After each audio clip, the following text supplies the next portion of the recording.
Dementia का use करते हैं इस वर्ड का। डिमेंशिया का मतलब होता है कि ग्रेजुअली मेमोरी का लॉस होना। इसको डिमेंशिया की प्रॉब्लम पूरी दुनिया में देखी जाती है। पहले ये बीमारी जनरली ओल्ड एज के साथ में एसोसिएटेड होती थी, जिसको अल्जाइमर डिजीज़ भी कहते हैं, जो उम्र के हिसाब से मेमोरी का ग्रेजुअली फॉल होना। और जो भी पेशेंट होते हैं इस बीमारी के, वो नॉर्मली अपने फंक्शंस को भी लूज करते रहते हैं, जैसे बातचीत करना, अपनी थिंकिंग की इम्पेयरमेंट हो जाती है, उनकी एग्जीक्यूटिव फंक्शंस होते हैं जो उनको रूटीन लाइफ में करने होते हैं, बैंकिंग के काम है, डे टू डे लाइफ के काम है। और काफ़ी लोग इस प्रॉब्लम की वजह से डिसफंक्शनल हो जाते हैं, मतलब अपने काम नहीं कर पाते। तो मेमोरी का लॉस जिनको होता है तो उनके बहुत सारे कारण हम लोग देखते हैं।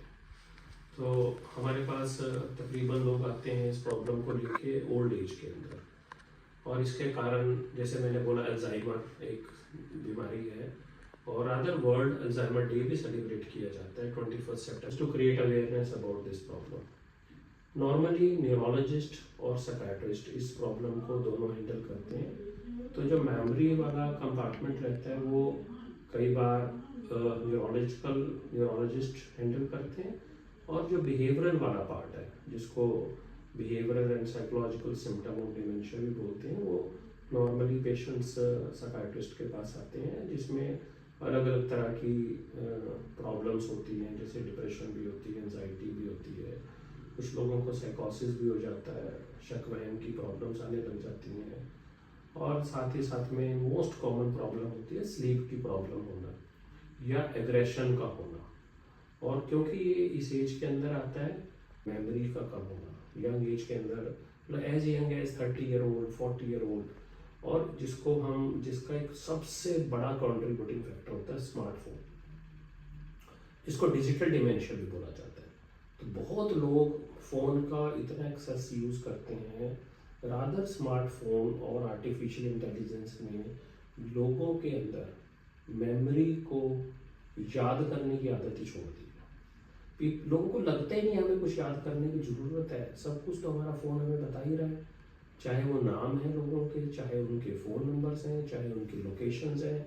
इनफैक्ट यहाँ तक आर्टिफिशियल इंटेलिजेंस जा रही है कि आप सोचते हो कि मुझे कहाँ जाना है। स्कैन्स होते हैं ब्रेन के, एक होता है न्यूट्रिशंस को हमें अच्छे से असेस करना चाहिए, सारे विटामिन चेक करने चाहिए, हर तरह की फिजिकल डिसऑर्डर्स को देखना चाहिए, और हम अपने न्यूरोसाइकोलॉजिकल पर्सपेक्टिव से ब्रेन की मेमोरी फंक्शंस टेस्ट करते हैं, मेंटल एफिशिएंसी स्टडीज़ करते हैं, और डिलीरियम को रूल आउट करते हैं हम लोग, और कुछ साइकोलॉजिकल डिसऑर्डर्स को भी देखते हैं।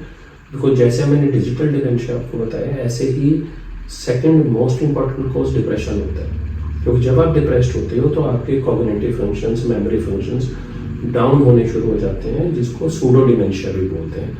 बट क्योंकि अगर आप डिप्रेशन को ट्रीट करोगे तो डिमेंशिया भी ट्रीट हो जाएगा।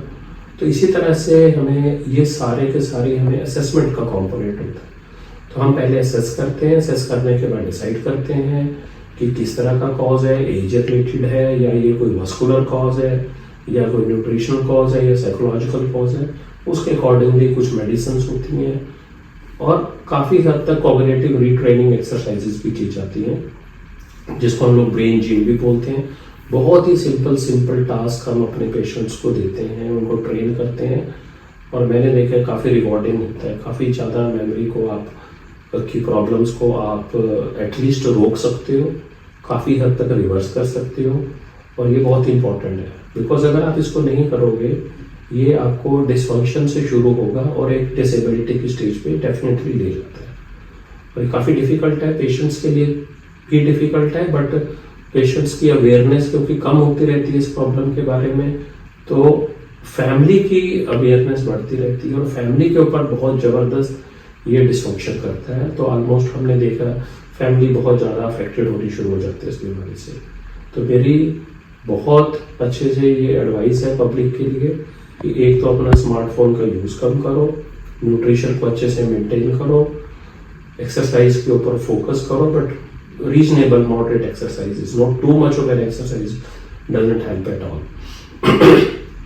जहाँ पे भी आपको लगता है कि आपको कुछ इश्यूज आ रहे हैं, चाहे वो माइल्ड, अपने अंदर या फैमिली के अंदर, हमेशा प्रोफेशनल हेल्प लेने में हिचकिचाओ मत।